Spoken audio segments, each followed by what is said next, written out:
Gracias, Señor. Yo sé que en esta noche, hermanos y hermanas, nos hemos gozado de principio y hemos llegado a este momento, y en este momento nos disponemos a escuchar palabra del Señor. Siempre he dicho y recalco, es bueno y es muy importante que a la lectura inicial todos nos pongamos de acuerdo y leamos la palabra del Señor, porque eso hace la diferencia. Muchas veces el predicador trae mucha elocuencia, pero lo más importante es esa literatura sagrada que usted lee al principio juntamente con el predicador. Si usted se ha dado cuenta, hermano, muchas veces esta palabra, aun cuando no estamos aquí adentro, ¿verdad? Allá en nuestro hogar, en el trabajo, donde quiera que usted tiene la oportunidad de leer la palabra, esta palabra ministra su vida. Esta palabra muchas veces nos ha hecho llorar, nos ha hecho estremecer. Es que esta palabra, como dice, es viva y es eficaz. Y no únicamente está limitada a que se predique dentro de estas cuatro paredes. Lo maravilloso que esta palabra tiene poder, y donde quiera que usted vaya, este poder absoluto de la palabra está con aquellos que creen a su nombre. Y la iglesia en esta noche creemos en ese nombre bendito del unigénito Hijo de Dios. Esta es una noche especial porque se habla de un servicio misionero. Y un misionero, hermano, es alguien tan importante en esta tierra. El Señor Jesús estableció mismo, hacía hombres y mujeres encargados de predicar el evangelio. El trabajo del misionero es uno de los más difíciles. Es uno de los ministerios que pocos jóvenes, que pocas damas, que pocos caballeros le decimos: Señor, llévame a otro país, yo quiero ser misionero. Porque el misionero tiene que renunciar a todas sus comodidades por amor a Cristo, por amor a las almas.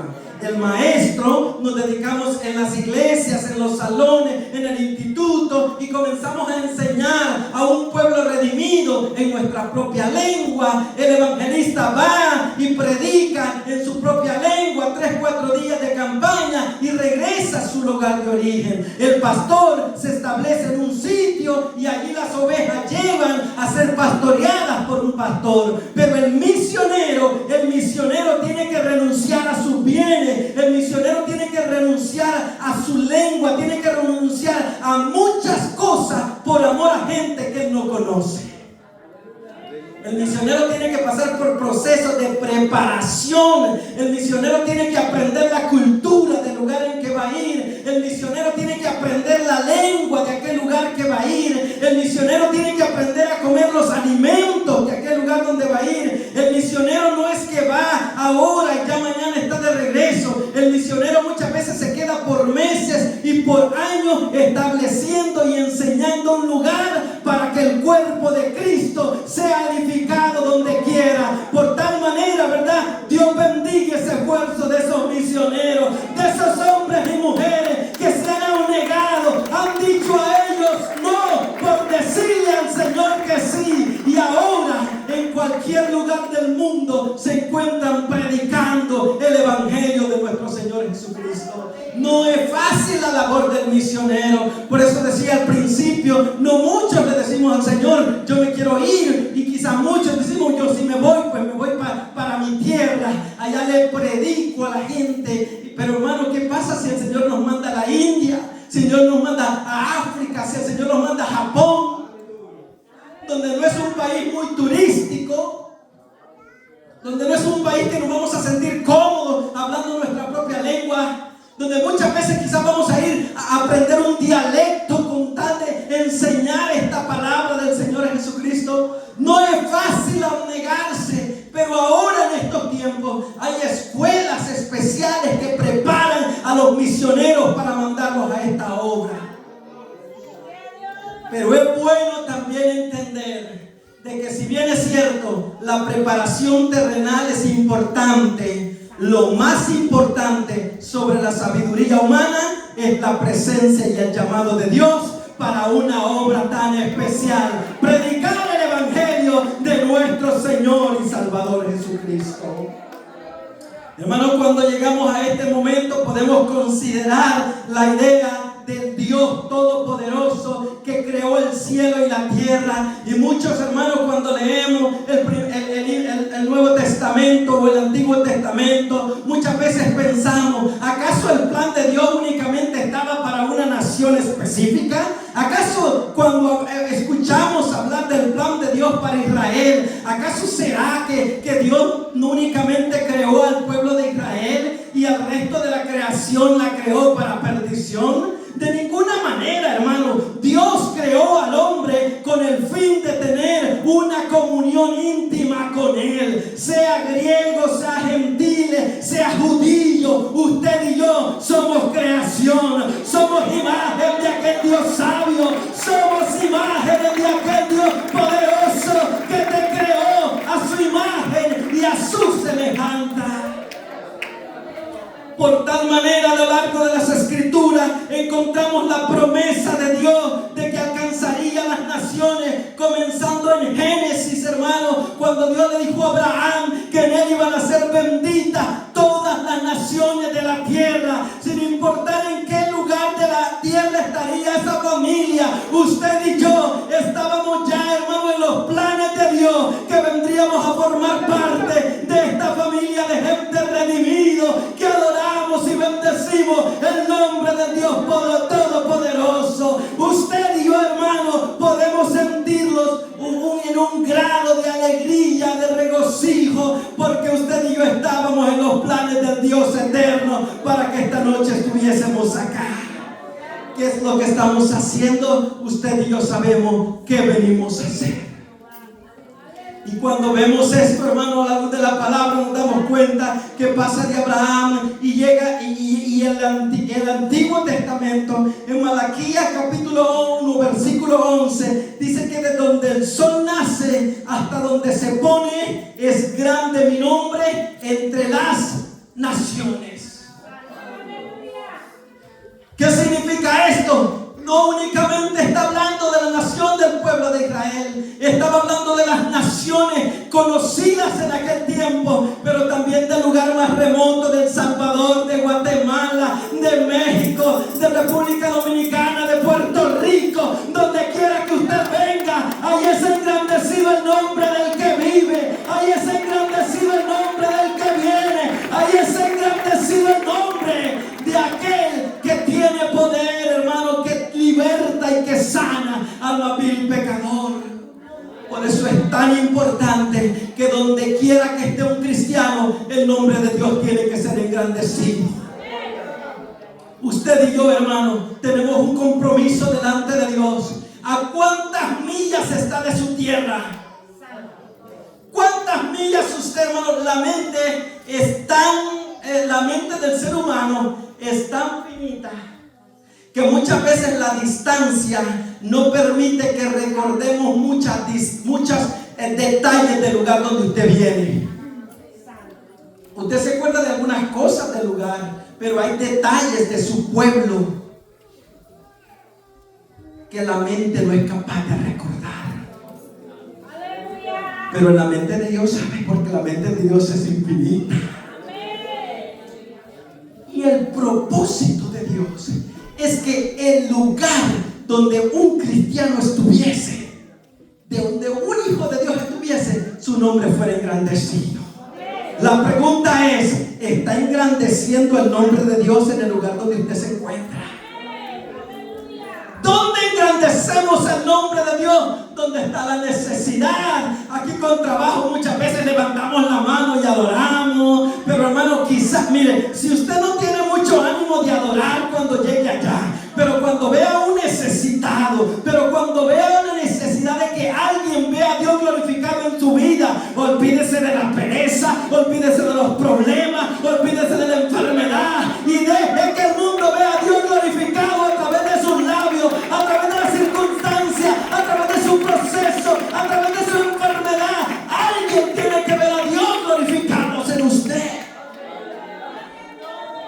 El nombre de Dios tiene que ser engrandecido donde quiera que andemos. Un cristiano, un hijo de Dios, donde quiera que ande un misionero con esa palabra de Dios, el misionero va y se desplaza y llega al lugar donde Dios le ha llamado, y allí no comienza a engrandecer lo bonito que predica, Allí no comienza a olear una de las banderas que está aquí y decir yo soy del Salvador. Allí la única bandera que olea es la del reino de los cielos. Ahí la única bandera que se levanta es la bandera de Cristo, el Hijo de Dios. Por eso es tan necesario que el lugar donde el cristiano está, el nombre del Cordero sea alabado y sea glorificado por medio de mis palabras, por medio de mis acciones, por medio de mi forma de ser, por medio de cómo yo respondo a circunstancias que en la vida tengo que pasar. El nombre de Dios tiene que ser engrandecido en todo lo que yo hago, en todo lo que usted hace, en el trabajo, donde quiera que andan. Ven a Dios glorificado en usted. Gloria a Dios por ello. Eso debe ser el objetivo, que el mundo vea a Cristo glorificado en mi vida. Llegamos a Apocalipsis, donde dice, donde cierran las naciones, cuando dice grande y maravillosas son tus obras, Señor Dios Todopoderoso, justos y verdaderos son tus caminos, Rey de los santos. ¿Quién no te temerá, oh Señor, y glorificará tu nombre? Pues solo tú eres santo, por la cual todas las naciones vendrán y te adorarán. No una nación en específico, todas las naciones. ¿Cuántas naciones sabemos aquí adorando al mismo Dios, adorando la presencia de Dios que vive por los siglos de los siglos? Hay una diferencia cuando nos une la bandera celestial. Allí se olvida de su patriotismo para unirse a la voz de los que adoran el nombre del Señor. Y se ha dado cuenta que la adoración desde México, desde Centroamérica, de Guatemala, donde sea, cuando venimos aquí adoramos el nombre del Señor. Usted no sabe de dónde es quién. Usted lo que usted escucha es un pueblo adorando en una sola voz. Cuando se da un aplauso, no ve una nacionalidad, ve almas con un corazón de adorarle. Cuando se da un gloria a Dios, no ve una nacionalidad, usted ve a un pueblo adorando a un Dios que vive y permanece por los siglos de los siglos. Eso es cuando el pueblo verdaderamente entendemos que venimos a engrandecer el nombre del Señor Jesucristo. Ese fue el propósito. Esta era una verdad extremadamente difícil de aceptar para el pueblo judío, de que de dos pueblos el Señor venía a ser uno solo. Porque Él no vino a morir por dos pueblos, Él vino a morir por todos. Y esta era una verdad bien difícil de aceptar para los judíos e incluso para los creyentes judíos. No solamente para los judíos en general era difícil saber de que el evangelio iba a alcanzar a los gentiles, también para los judíos ya creyentes les era difícil aceptar. Estos últimos comprendían como ciertas profecías se cumplían en Cristo, pero pasaban por alto otras enseñanzas del Antiguo Testamento. Muy a menudo, hermanos, tenemos que aceptar la enseñanza de la palabra de Dios que nos agradan y que respaldan nuestras perspectivas, pero hacemos caso omiso de aquellas enseñanzas que nos incomodan. Debemos de aceptar toda la palabra de Dios como una verdad absoluta para nuestra vida. Si bien es cierto de que hay versículos que nos gustan por dos cosas. Una, porque nos edifican y nos fortalecen, pero las otras porque creemos de que no aplican a nosotros, sino a mi hermano y al prójimo. Pero cuando aceptamos la palabra de Dios como una verdad absoluta que aplica toda nuestra vida, nos olvidamos del que esté enfrente, del que esté al lado y nos concentramos ¿en quién? En nosotros. Porque la palabra, si usted la está leyendo esta noche, la palabra le está hablando a usted. Y si usted está aquí, está escuchando esta palabra, la palabra le está hablando a usted. Entonces los judíos tenían aceptado, aquellos creyentes habían aceptado a Jesús, pero no aceptaban que Cristo había venido por todos. Sabían recuerdo, pero había cosas que los incomodaban y que trataban la manera de ¿qué? De cubrirlas o hacer un lado las palabras de Jesús, sin darse cuenta que Jesús había hablado con los samaritanos, sin darse cuenta que Jesús había pisado territorio que para ellos eran territorios no dignos para un judío. Aquel hijo de Dios se había despojado de aquellos vestuarios de rey y andaba como un misionero, pobre hermano, caminando por la tierra con el fin de salvar y de dar un ejemplo, no solamente a los discípulos, sino a la iglesia de Apolo, que Dios no tiene excepción de personas. Y esto es importante, que tenemos que reconocer que la palabra tenemos que aceptarla en totalidad, porque de repente yo voy a ser fuerte en un área, pero va a haber una parte que la palabra tiene que confrontarme. No importa el título que yo tenga dentro de la iglesia o la posición, no importa los años que yo tengo en el evangelio. Muchos hemos nacido en hogar cristiano, y ¿saben por qué nos seguimos congregando? Porque cada vez la palabra nos confronta en algo diferente. De lo contrario, el maestro que tiene como ha enseñado por muchas décadas ya no estuviera viniendo, porque ya lo supiese todo. Pero ¿saben por qué están aquí esta noche? Porque la palabra siempre trae algo nuevo para nosotros. Porque la palabra es el alimento que necesitamos. Entre más la escuchamos, más nos edificamos. Pero no podemos tomar solo lo que nos conviene. Ya hemos dicho antes, hay hermanos que usted los escucha adorando solo cuando la palabra le está dando al vecino. Quizás nunca he escuchado hablar a la hermana que está a su lado adorar, pero cuando sabe que es algo para usted, usted debe escuchar un gloria a Dios, porque le está dando a la hermana, al vecino. La palabra no es para el vecino, la palabra es para usted. Lo que tenemos que dar son las buenas dádivas, ¿verdad? Tenemos que dar las palabras de salvación, tenemos que ayudar al que necesite, pero no de la palabra toda, porque usted necesita algo también. Entonces los judíos estaban de esa manera, aceptaban ciertas cosas, pero rechazaban o se incomodaban ante otras cosas. Muy similar a nuestro caso, lo que en la área donde yo cumplo, yo agarro 5 piedras y se las dejo ir para aquel que está cumpliendo donde yo estoy fuerte. Pero en mi debilidad, la palabra me confronta, allí sí yo mejor me hago a un lado. Hermanos, tenemos que adorar a Dios cuando la palabra nos está animando, cuando nos está hablando, porque nos ama. Este Dios nos habla. Aceptemos la palabra del Señor como un consejo santo que viene de parte de Él para nuestras vidas. Esto es algo maravilloso, comprender la palabra del Señor. Y Jesús fue claro con ellos. Antes de irse, Jesús les dijo que cuando viniese con poder sobre ellos, el evangelio no se iba a limitar a una ciudad solamente. El evangelio iba a correr todo el mundo alcanzado en aquel tiempo.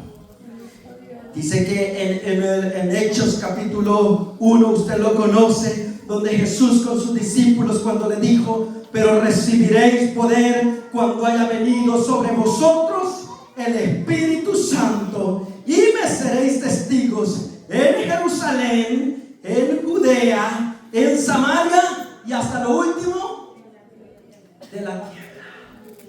¿Qué necesitaban comprender los discípulos? Que había una sola cosa importante que necesitaban para poder comenzar a hacer la obra de Dios. ¿Y cuál era eso? Poder. ¿Qué necesita usted? Poder. ¿Qué necesito yo? Poder. Y me dice, ¿poderes sobrenaturales? No. El poder del Espíritu Santo en mi vida y en la suya.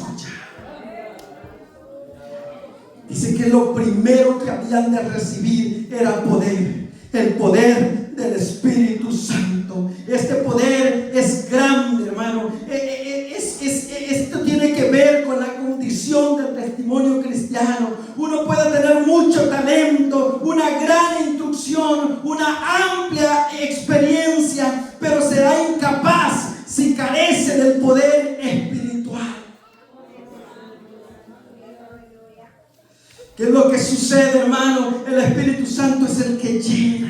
Pero si estamos llenos de esa presencia del Espíritu Santo, el mundo se girará para ver arder el poder de Dios en nosotros. Los discípulos necesitaban poder. Su testimonio iba a comenzar ¿a dónde? En Jerusalén. Pero para ello necesitaban poder. La iglesia necesitamos la presencia del Espíritu Santo en nuestra vida para poder hacer lo que nosotros, en la obra que Dios ha puesto a hacer en nosotros.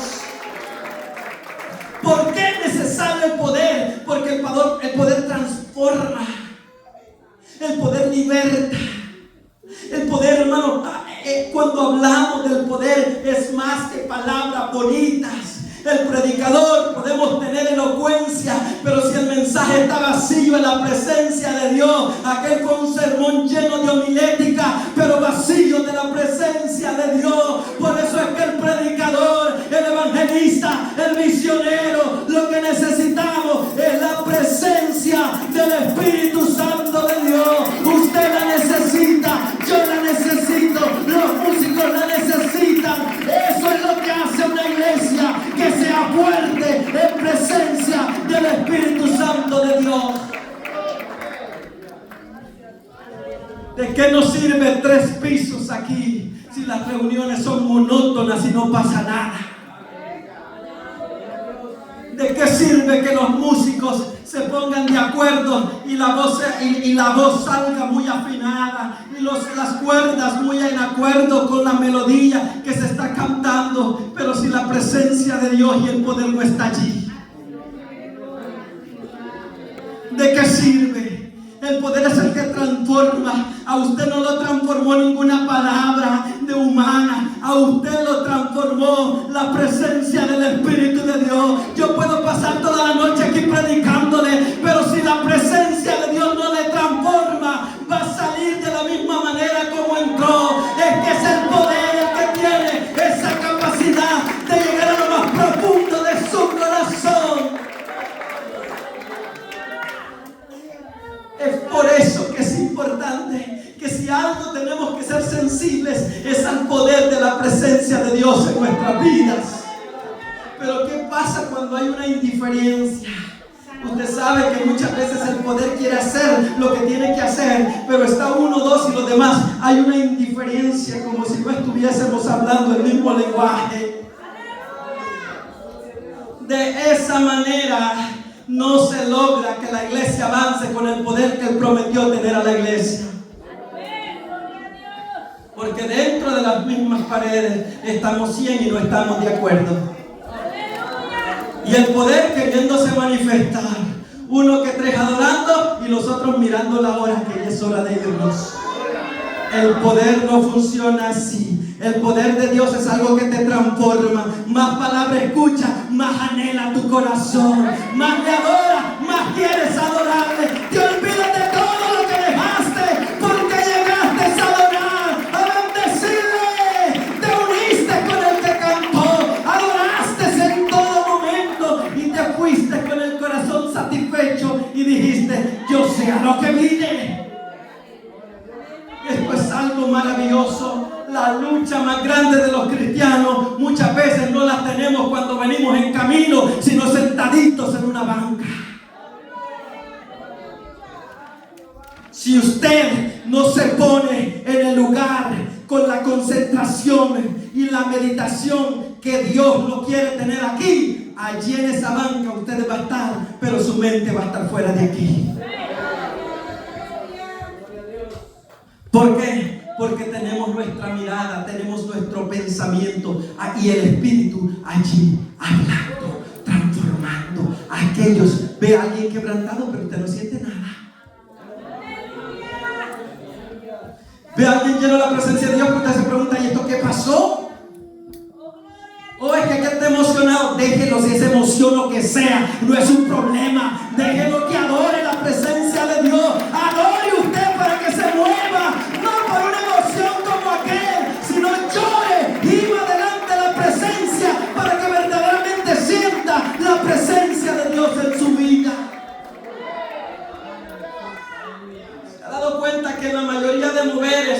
Hay tanta cantidad de gente que únicamente está a la expectativa, mirando lo que pasa, y se fue de ese lugar de la misma manera como vino o peor. Porque no permitió que el poder que transformara el corazón de aquellos que estaban dejándose moldear lo transformara. Porque pensó que el predicador iba a venir y iba a traer una palabra. Mire, hermano, si usted se ha dado cuenta lo especial que Dios ha venido tratando con nosotros aquí durante los últimos meses, no hemos tenido predicadores locales, hemos tenido predicadores que han venido y han traído la palabra de Dios y nos han hablado de una manera tan clara. Y a muchos aplaudimos cuando escuchamos, gritamos cuando escuchamos, decimos qué bonito Dios usa ese varón de Dios. Salimos de esas puertas y el siguiente servicio venimos igual o peor que antes que habíamos escuchado esa palabra. Y entonces, ¿de qué le sirve? Dios bendiga al predicador que iba a estar ahora esta noche. Pero si usted hubiese venido con una actitud diferente, el predicador trae la unción de Dios como la tiene usted. Pero si usted, hermano y hermana, no puso en práctica la palabra que el hombre de Dios habló, usted se va a ir de aquí la misma manera como usted vino. Se va a ir emocionado, pero no se va a ir transformado, porque el predicador no transforma el Espíritu Santo de Dios. Por eso es que gloria a Dios para los hombres y mujeres que Dios use. Pero acuérdese que usted no puede únicamente estar gozoso cuando vino un predicador de afuera. Pues ¿de qué le sirve que vino el predicador de afuera si usted le oyó y no puso en práctica lo que Dios le habló por ese hombre o mujer de Dios? Ponga, por ejemplo, y examine y reflexione cómo Dios nos ha hablado a través de predicadores que han venido este último mes. Pregúntese qué efecto ha tenido esa palabra en mi corazón. El rato que venimos nos emocionamos y salimos felices de aquí, pero pregúntese ahora allí sentadito, ¿esa palabra le he puesto por obra?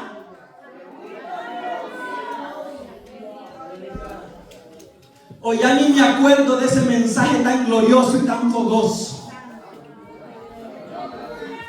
Hermano, el poder es que necesitamos, pero no necesitamos que alguien venga y se lo lleve. Necesitamos que se quede aquí con nosotros. Y ese poder está disponible para nosotros. Jesús le dijo a sus discípulos: y recibiréis poder cuando haya venido sobre vosotros el Espíritu Santo. Y entonces me seréis testigos. Porque las palabras refinadas no pueden hacer mucho sin la presencia del Espíritu Santo de Dios. Por eso es que el Señor nos ha insistido. Hay muchas cosas que el Señor va a ir cortando, porque estamos dándole prioridades a otras cosas y estamos descuidando lo más importante. Y el Señor va a ir poniendo todas las cosas donde Él quiera. Pero para ello tenemos que dejarnos moldear con la presencia y el poder de Dios. Y gloria a Dios, hermano. Quien viene aquí testifica que aquí hay algo especial. Y eso es aquel pueblo que todavía sigue de rodillas pidiéndole presencia de Dios. Un crecimiento es bien lindo y es bien importante. El ver la iglesia llena es bien importante. Pero no se le olvide, hermano y hermana, joven, dama, caballero, en toda oración: Señor, necesitamos poder. Es que el poder sana, el poder liberta. Hermano, aquí hay gente que viene cautiva, hermano, ya no tiene fuerza para levantar las manos. El Señor le habla y le dice: mira, ¿quieres libertad? Saca el ojo donde lo estás metiendo y enfócate en Cristo, porque hay cosas para ti, pero tienes que dejar que mi poder se perfeccione. Estás débil. Hoy la palabra de Dios te dice: quiero transformarte.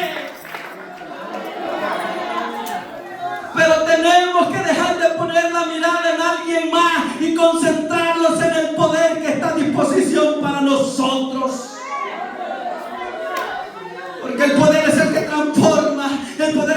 liberta, el poder es el que sana, el poder es el que da fuerza en medio de tu proceso, por difícil que sea. Ese poder es el que te hace que levantes las manos en señal de victoria. Alguien dice que está pasando contigo, el poder entrando en acción. La gloria del Señor, dele la alabanza, dele la gloria, dele la alabanza, dele la adoración, dele la gloria a ese poder, dele la alabanza, ese poder que liberta, ese poder que transforma.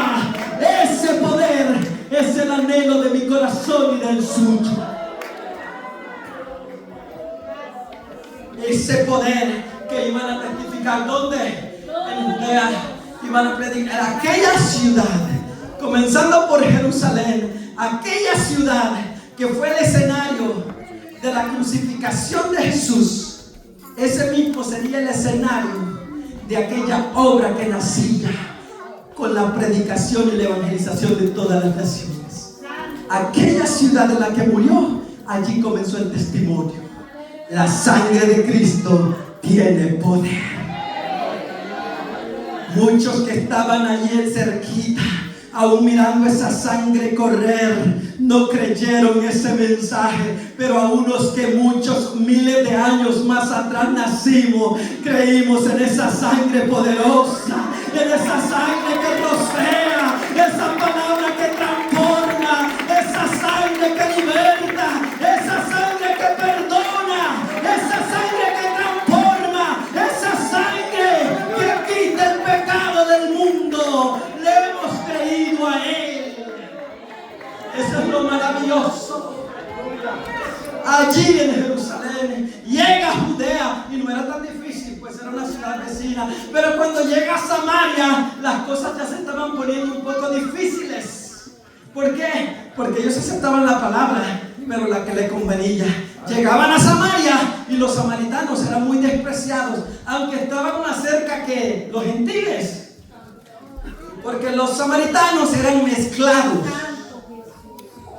Imagínense que si pasar por los mezclados les era difícil, ya ustedes se lo imaginaban el concepto que tenían del pueblo gentil. Era muy difícil. Muchas veces hay barreras en tu llamado, en tu crecimiento, que pequeñeces te están deteniendo.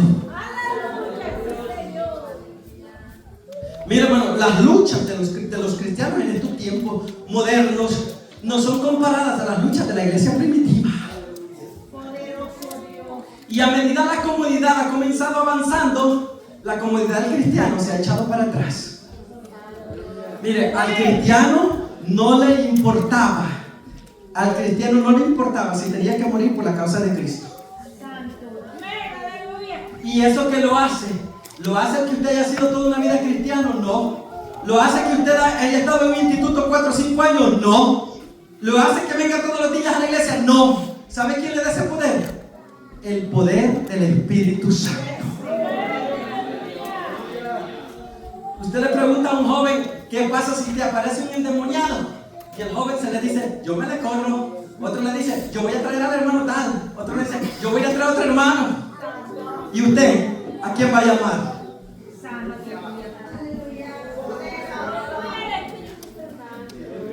Cuando el Espíritu Santo llega a ti y estás presente a una manifestación demoníaca, tú sientes un poder que no te imaginabas que tenías. Te llena de un valor que no sabías que tú eras tan valiente. Se te llena de ti un fuego y comienzas a reprender con una autoridad que no sabía que la tenía, pero la tienes porque desde que creíste fuiste sellado con la presencia, con el Espíritu Santo de Dios, y este sello te identifica que eres hija de Dios. Levanta tu cabeza porque eres hijo de Dios. Ese poder no lo tienen únicamente los super espirituales, sino todos aquellos que hemos creído en el Señor. Recibimos ese sello y allí lo tienes. Muchos siguen esperando el viento recio todavía. maravilla. Muchos siguen esperando el sonido del viento. Si supiéramos que está aquí en lo más profundo del corazón de cada creyente, es templo y morada del Espíritu Santo de Dios. Por eso es que desde el interior nace adorable, nace bendecible, porque está en usted. Un ejemplo tan claro es lo que predicamos. Antes de pararnos aquí, cualquiera piensa que estamos de lo más tranquilos. Estamos tensos, estamos nerviosos, muchas veces bloqueados sin saber cómo vamos a comenzar. Nos paramos aquí y el escenario cambia. ¿Sabes por qué? Porque no es mi poder, no es lo bonito que yo preparo un mensaje, es la presencia de Dios que decide bendecir mi vida, bendecir su vida, a medida usted le cree y le da libertad a ese espíritu que se mueva en usted. Y llega a Samaria y comienza, y allá el alboroto que hizo la iglesia primitiva, y todos estaban hablando de qué pasaba con aquellos escandalosos. Los cristianos siempre nos hemos caracterizado por hacer ruido donde quiera que vamos. Por eso es que nadie entendía cuando más tarde el apóstol Pablo, allá en medio de las cadenas, hasta en la cárcel hacía culto. Allá hacía culto, allá adoraba. Ya se me imaginan los demás, bueno, ¿y esto qué les pasa? Porque la alabanza y la adoración no está sujeto a tu estado emocional, sino a la relación que tú tengas con el Señor. Dice, hermano, que comienza la persecución, se levanta y comienzan a morir los primeros cristianos por causa de Cristo. Y ahora sí, las cosas se pusieron feas. Así como dicen que se están poniendo ahorita, ¿verdad? Que se van a poner. Y los cristianos, ¿qué vamos a hacer ante esas circunstancias? Si tenemos el poder de Dios, somos más que vencedores. El Espíritu de Dios no es un espíritu de provocación, es un espíritu de prudencia y de valor, de sensatez, de cordura, de inteligencia, de sabiduría. Usted sabe cómo actúa cuando el Señor está a través de usted. Usted es una persona que planifica, que no se expone ante el peligro, sino que se guarda para Dios. Es un poder que no se usa para impresionar, que yo soy el más espiritual que usted, que con mi mensaje se salvan las vidas, que con mi mensaje se salvan las almas, que con mi mensaje no. Este no es mi mensaje, este es el mensaje de salvación de Cristo Jesús. Y si a Cristo le place sanarme cuando predica un niño, Dios lo va a hacer así.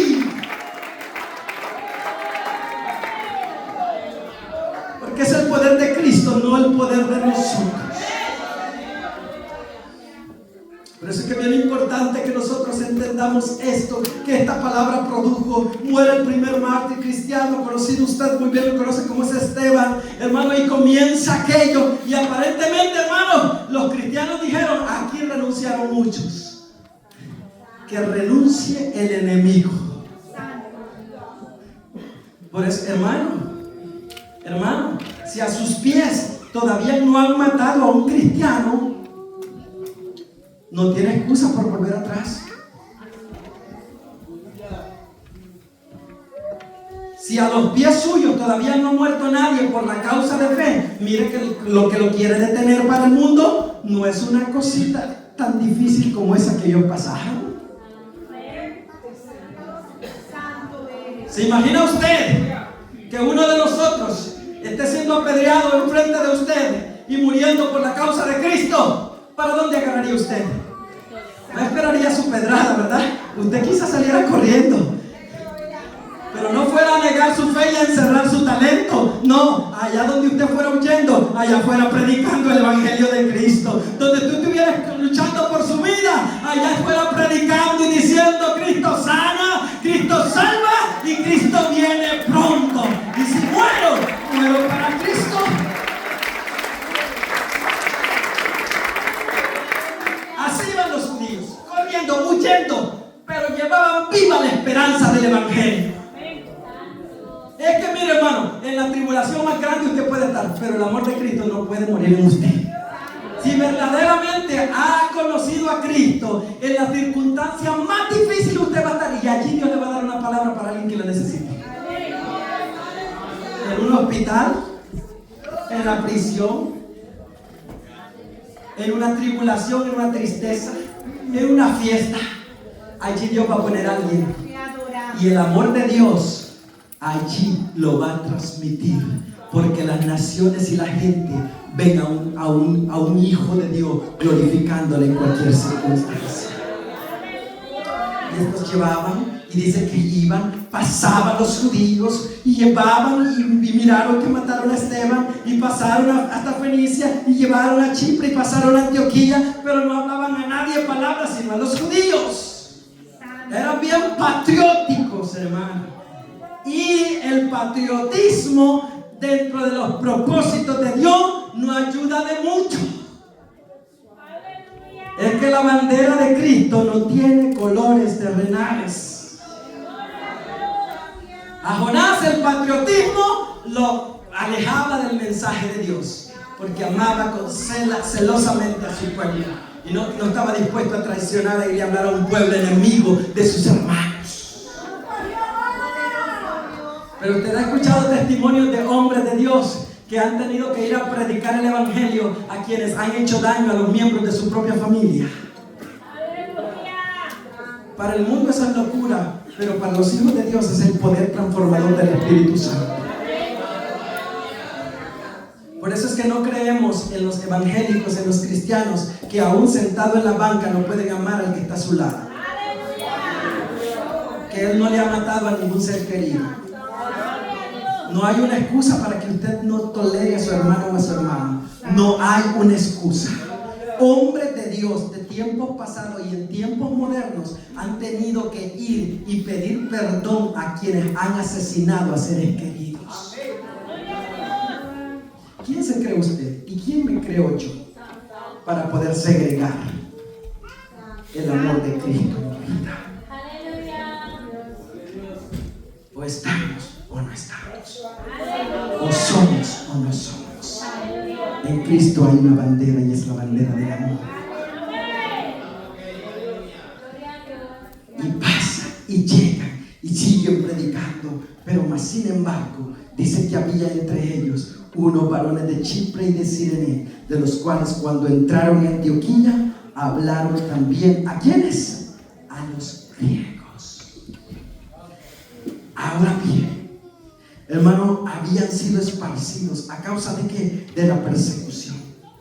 Pero ciertos creyentes, ¿por qué? Hablaron ¿a quiénes? A los griegos. Y los judíos, ¿a quiénes hablaban? A los judíos. Pero habían ciertos cristianos. Fíjense bien, lo que me llama la atención es que dice que no conocemos ni un solo nombre de una sola de estas personas empleadas en esta obra. Ni un solo nombre. ¿Qué dice? Pero unos, entre ellos unos varones de Chipre y de Cirene, los cuales cuando entraron en Antioquía hablaron también a los griegos, anunciando el evangelio del Señor Jesús. Dice sus nombres. Y es aquí donde el Señor hablaba mi vida y decía: muchas veces creemos que una posición es lo único que a mí me hace ir a hacer la obra de Dios. Hay héroes en la fe. En el libro de Hebreos capítulo 11 aparece héroe de la fe. Ahí aparece el nombre de Abraham, ahí aparece el nombre de Noé, ahí aparece el nombre de patriarca, ahí aparecen héroes de la fe con nombre, con dinastía. Pero aquí estas personas que hablaron el evangelio no tienen nombre ni tienen linaje, pero tenían el sello, la presencia, el llamado directo de nuestro Señor Jesucristo. Eso es lo que la iglesia necesita para hacer la obra misionera del Señor. Tener la presencia de Dios en tu vida. Mira, hermano y hermana, ahora si tú no tienes un llamado, no es mucho que tú puedes hacer. No, es que tú no has sido ordenado.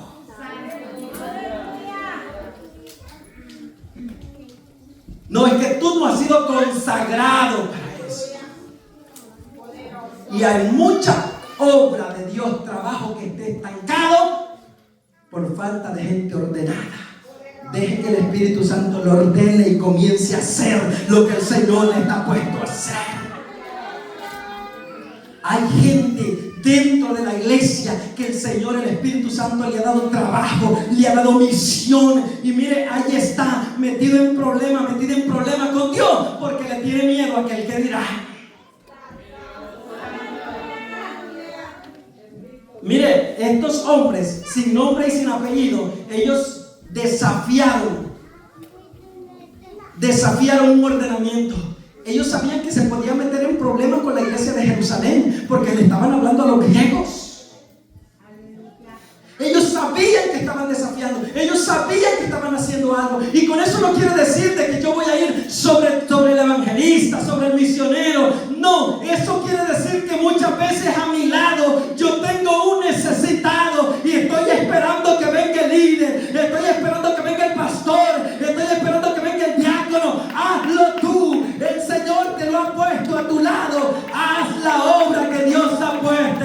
Tú no necesitas ser misionero, no necesitas ser evangelista, no necesitas ser pastor para hacer la obra que Dios ha puesto a tu lado. El pastor, cada vez que alguien se convierte y lo trae, ¿qué le dice? Te has convertido en el pastor de ellos. Hay muchas cosas que el pastor no las va a poder ver. El Señor va a permitir que lo hagas tú y que lo veas tú. No para que vengas a decir, no, es que el pastor no está haciendo nada, aquí lo estoy haciendo yo todo. No, porque entonces ya te desalineaste. Hay cosas que la presidenta de damas, que el presidente de los jóvenes, que los diáconos no van a ver.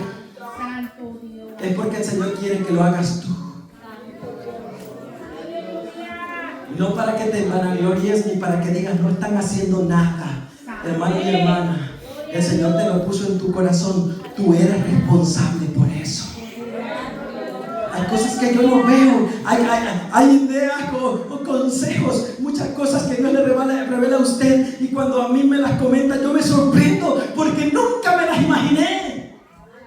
¿Y sabe por qué? Porque eso no era para mí, el Señor se lo dio para usted, y el nombre de Él se va a engrandecer en la obra que usted está haciendo. Quizá usted no tiene el título, pero usted tiene el llamado. Quizá usted no tiene el nombramiento, pero usted es un héroe anónimo para el reino de los cielos. Hay cosas que no necesitan ser reconocidas aquí en la tierra, porque viene un momento donde se van a ser reveladas en el cielo. Es por eso que hay cosas que usted hace que nadie sepa, nadie sabe. Cuando Dios lo ponga a hacer una obra, enfóquese en esa obra. Usted quizás no tiene el título ni tiene la posición, pero tiene la misma misión. Si es un necesitado, el Señor lo puso a usted, ayúdelo. Si es un enfermo y el Señor lo puso, ore por él. Si necesita ayuda, ¿qué hace el cuerpo de Cristo? Se une, ¿verdad? Pastor, necesitamos ayuda aquí. El pastor, aquí hay una necesidad. Presidente, aquí hay una necesidad. Nos unimos. He comenzado a trabajar. Qué bonito se escucha, ¿verdad? Cuando estamos trabajando con esta familia, pastor, necesitamos esto y esto y esto. Qué bonito. Así trabaja el cuerpo de Cristo. No se preocupe si quizás usted no tiene el nombramiento para hacer lo que usted está haciendo, siempre y cuando está dejándose guiar por el Espíritu Santo de Dios. Hay una comunicación, hay una armonía, porque así trabajan los que son hijos de Dios. ¿Qué hacían ellos? Ellos no hablaban del hermano, ellos no hablaban de los judíos. Miren, si estos judíos no quieren venir a predicarle a ustedes, pero aquí estamos nosotros les vamos a hablar de Cristo. Porque si hay muchos cristianos que van, no, es que ellos no quieren, no, sí, pero aquí estamos nosotros somos los buenos, aquellos son los malos. Te estás olvidando que te estás separando del cuerpo de Cristo. No, si el pastor no lo, pero aquí estoy yo, mira que ya, si el pastor ya no ve, pero yo lo vi. No, Señor, ellos hablaban de Cristo. Usted y yo no nos podemos detener a hablar de alguien más. Hablemos de Cristo. Dice la palabra de Dios, y con esto concluyo. y predicaban ¿el qué? El evangelio del Señor Jesús. Y lo más importante, la mano del Señor estaba con ellos y gran número creyó y se convirtió ¿a quién? Al Señor. Hay algo maravilloso cuando el Señor estaba con nosotros, cuando el Señor estaba con los grandes hombres de Dios. Usted sabe que David dice que era próspero en todo. ¿Por qué? Porque Dios estaba con él. Saúl tenía la corona, pero ¿quién tenía el poder? David. Faraón tenía el reinado, pero ¿con quién estaba Dios? Con José. No se trata, hermano, de la posición, sino de la presencia de Dios en su vida. Y David prosperaba en todos sus caminos porque el Señor estaba con él. No tenían un título de ministerio, pero anunciaban a toda criatura la buena nueva de salvación. ¿Cuál es tu título? ¿Eres hijo de Dios? Vamos a anunciar la buena nueva de salvación. Dele ese fuerte aplauso al Señor para él y póngase de pie en esta hora. Dele ese fuerte aplauso al Señor porque Él es bueno y su misericordia es para siempre. El resultado del poder, el resultado de la unidad, el resultado del amor fraternal, el resultado de la presencia de Dios en la vida es que gran número creyó y se convirtieron al Señor. No se convirtieron a los discípulos, ni se convirtieron sino que se convirtieron al Señor. Hermano, aquella ciudad de Antioquía, hermano, llegó a ser la sede, la cuna de los viajes misioneros del apóstol Pablo y de aquellos misioneros que más tarde se iban a organizar para la salvación del evangelio. Aquella ciudad de Antioquía, que era la tercera ciudad poderosa del reino del Imperio Romano en aquel tiempo, fue la sede donde a los cristianos por primera vez los llaman como nos llaman ahora. ¿Cómo le llaman a usted? Cristiano. ¿Sabía usted que el origen del cristianismo, de ese nombre, nació allí, en esa ciudad? Allí se le llamó cristiano por primera vez a nosotros. Y qué orgullo que le digan a usted cristiano, ¿verdad? Yo no sé qué se siente usted cuando usted le dice, ¿tú eres cristiano? Y lo piensa o se mira arriba abajo para decir sí. O de los que dicen, yo voy a la iglesia. No, usted es cristiano con honor y alegría y regocijo. Dice, por la gracia de Dios soy cristiano lavado con su sangre. Por la gracia de Dios un día vino ese poder y me transformó. Por la gracia inmerecida de Él es que yo ahora vengo a ser parte de ese reino santo. Antioquía será para siempre célebre de los anales cristianos, porque un número de discípulos no ordenados y anónimos, huyendo de Jerusalén a causa de la persecución de Saulo, aprovecharon de predicar el evangelio a los griegos y reunir a los convertidos en una sola iglesia. Con tal indiferencia al rito inicial del judaísmo, si estos creyentes hubiesen salido de una congregación moderna, quizás este capítulo no estuviese escrito de la manera que está escrito el día de hoy, porque fuera una historia diferente. Este héroe anónimo puede ser usted. Usted que se ha cohibido tantas veces de hacer la obra que Dios ha puesto en sus manos por miedo, porque no es líder, porque no se cree con la capacidad de hacerlo, porque se subestima, porque tiene miedo, porque una vez fue lastimado y tiene miedo de volverse lastimado. Estos hombres desafiaron el miedo, desafiaron el temor. Y sin tener un título, no eran llamados profetas, no eran llamados discípulos, no eran llamados apóstoles, no tenían ni nombre. Eran unos hombres nomás, unos hombres mortales como usted y yo, pero con la gracia y el poder del Señor sobre su vida. ¿Cuál es el título que usted espera para comenzar a hacer lo que Dios está poniendo en sus manos? ¿Qué está esperando? ¿Por qué no arrancamos? ¿Por qué tanto talento aguantar? ¿Por qué tanta revelación callada? ¿Por qué tantas lenguas aguantadas? ¿Por qué tantos dones estancados? ¿Qué estás esperando? ¿Qué yo espero? Lo que el Señor va a hacer contigo, lo va a hacer aquí, en la posición en que tú estás.